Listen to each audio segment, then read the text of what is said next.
जी जी खान साहब जरा सोचो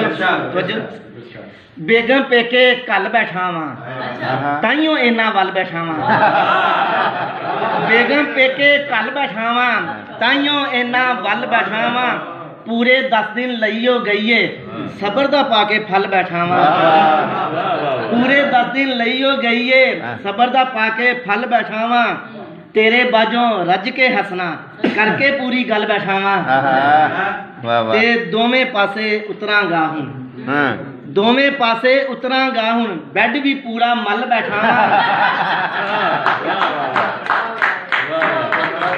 दोवें पासे उतरांगा हूं बैड भी पूरा मल बैठा वा दोवें पासे उतरांगा हूं बैड भी पूरा मल बैठा वा वसल अजाबों जान छुड़ा के वसल अजाबों जान छुड़ा के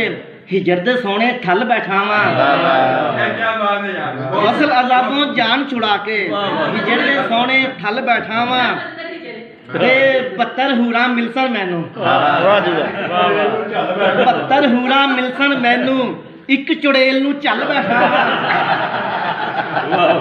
72 हूरा मिलसन मैनू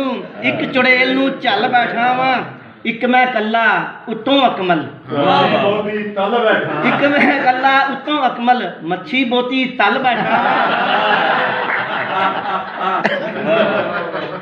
घंटी वाजिब हो गई अकमल घंटी वाजिब हो गई अकमल करके इंज दी गल बैठा